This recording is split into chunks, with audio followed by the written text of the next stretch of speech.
ஒரு காலத்தில் வந்து நம்ம மடக்கி யூஸ் பண்ணுற ஸ்மார்ட் ஃபோன் நிறைய யூஸ் பண்ணியிருப்போம். ஸோ இப்போ அதே மாதிரி ஒரு ஸ்மார்ட் ஃபோன், அதாவது நார்மலான பட்டன் ஃபோன் இல்லாமல் ஒரு ஸ்மார்ட் ஃபோன் கொண்டு வந்திருக்காங்க. சாம்சங்லேருந்து கேலக்ஸி Z Flip அப்படிங்கிற ஸ்மார்ட் ஃபோன் கொண்டு வந்திருக்காங்க. ஏற்கனவே மோட்டோரோலேருந்து ரேசர் அப்படிங்கிற ஃபோன் இதே மாதிரி கொண்டு வந்தது குறிப்பிடத்தக்கது. இப்போ சாம்சங்கும் இதே மாதிரி ஒரு ஃபோல்டபிள் ஸ்மார்ட் ஃபோன் கொண்டு வந்திருக்காங்க. பார்க்குறதுக்கு ரொம்ப சின்னதாக இருக்குது. முதல்ல இந்த ஃபோனில் இருக்கிற டிஸ்பிளேலேருந்து ஆரம்பிக்கலாம். ஃப்ரண்ட் சைடில் நமக்கு வந்து 6.7 inch full HD plus AMOLED display கொடுத்துருக்காங்க. ஆமாங்க, இது AMOLED டிஸ்பிளே. ஃபோல்டபிள் ஸ்மார்ட் ஃபோனில் வழக்கமாக வந்து நார்மலான ஒரு கர்வ் டிஸ்பிளே தான் பயன்படுத்த முடியும். ஆனால் இதில் AMOLED டிஸ்பிளே, அதாவது கிளாஸ் மெட்டீரியலால் செஞ்சுருக்காங்க. ஸோ இது ரொம்ப பெரிய விஷயம்.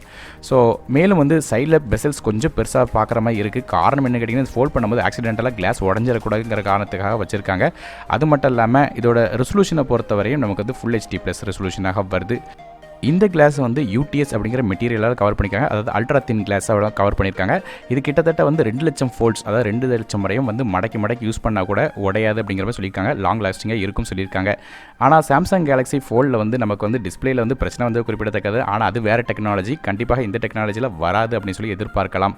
மேலும் வந்து இதில் ஃப்ளெக்ஸ் மோட் அப்படிங்கிற ஒரு ஃபீச்சர் இருக்குது. அதாவது 2 தனித்தனி மோடாக வந்து யூஸ் பண்ணிக்கிற முடியும். அதாவது 2 ஸ்க்ரீனாக தானாலே ஸ்ப்ளிட் பண்ணிடும். அதனால் வந்து மேலே ஒரு பாதியில் ஒரு ஒர்க்கும் கீழே ஒரு பாதியில் ஒரு ஒர்க்கும் பண்ண முடியும். ஸோ அதன் மூலமாக வந்து டபுள் ஒர்க் வந்து உங்களால் செய்ய முடியும். அடுத்தபடியாக இந்த ஃபோனோட ப்ராசரை பற்றி பேசும்போது, இது குவால்காமோட ஸ்னாப்ட்ராகன் 855 ப்ளஸ் சிப் செட்டில் பயன்படுத்தியிருக்காங்க. அதாவது 865 ப்ராசர் கிடையாது, போன வருடம் லான்ச் ஆன 855 ப்ளஸ் அப்படிங்கிற சிப் செட் வந்து லான்ச் பண்ணியிருக்காங்க. ஸோ இதுவுமே வந்து ஃப்ளாக்ஷிப் சிப் செட் தான். அதனால் எல்லா விதமான கேம்ஸ் மற்றும் எல்லா விதமான ஆப்ஸ் ரன் பண்ணுறதுக்கு பிரச்சனை இருக்காது. கிராஃபிக்ஸ்க்காக Adreno 640 GPU கொடுத்துருக்காங்க. மேக்ஸிமம் கிளாக் ஸ்பீட் 2.95 GHz வரையும் இது ரன் ஆகுது. கரைய 485 crores இது பில்ட் பண்ணியிருக்காங்க. RAM மற்றும் இன்டர்னல் ஸ்டோரேஜை பொறுத்தவரையும் இது வந்து 8GB RAM with 250GB storage அப்படிங்கிற ஸ்டோரேஜில் வருது.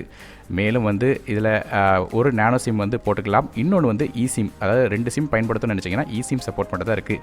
மைக்ரோ SD கார்டு சப்போர்ட் இதில் கிடையாது. ஸோ எக்ஸ்டெண்டபிள் கிடையாது. ஃபோனோட பேக் சைடில் இதில் 2 கேமரா கொடுத்துருக்காங்க. அதாவது சாம்சங் கேலக்ஸி S20 சீரிஸ் கூட இது இருக்காது. அதனால் வந்து தனியான ஒரு டிஃப்ரெண்ட்டான செக்மெண்ட்டாக கொடுத்துருக்காங்க. பேக் சைடில் 2 கேமரா. மொதல் கேமரா ஒரு 12 மெகாபிக்சல் ஒயிட் சென்சர் கொடுத்துருக்காங்க. f1.8 ஆப்பர்ச்சரில் வருது. மேலும் வந்து ரெண்டாவது சென்சர் ஒரு 12 மெகாபிக்சல் அல்ட்ரா ஒயிட் சென்சர் கொடுத்துருக்காங்க. f2.2 ஆப்பர்ச்சரில் இருக்குது.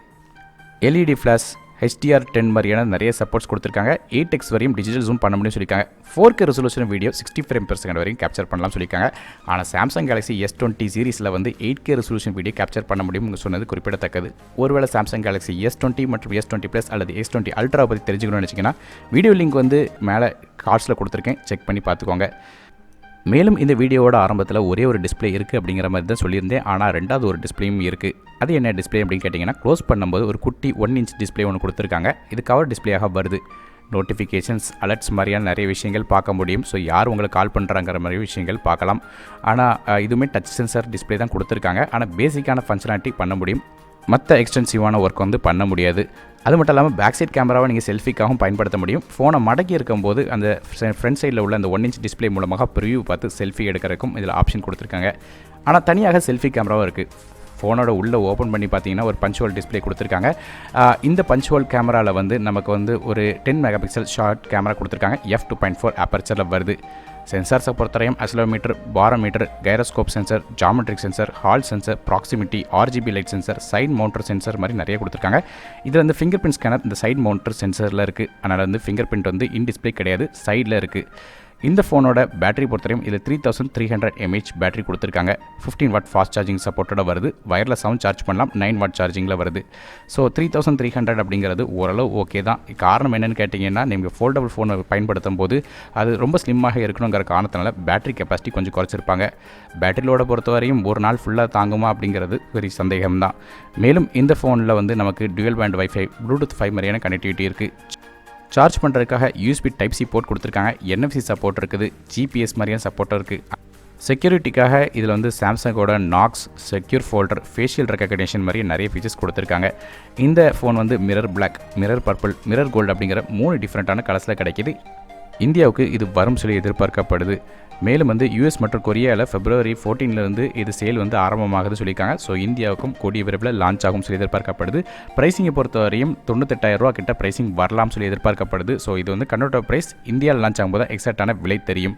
ஃபோன் லான்ச் ஆனோட பைலோ லிங்க்ஸை கீழே டிஸ்கிரிப்ஷனில் கொடுக்குறேன், செக் பண்ணி பார்த்துக்கோங்க. வீடியோ பிடிச்ச மறக்காம லைக் பண்ணுங்கள், ஃப்ரெண்ட்ஸ் மற்றும் ஃபேமிலிஸ்க்கு ஷேர் பண்ணுங்கள், சேனல் சப்ஸ்கிரைப் பண்ணிட்டு பக்கம் பெல் ஐக்கனை பிரஸ் பண்ணுங்கள். மேம்பட இருக்கிறது நான் அருண் டெக் தமிழுக்காக மற்ற வீடியோ சந்திக்க வரை நன்றி, வணக்கம்.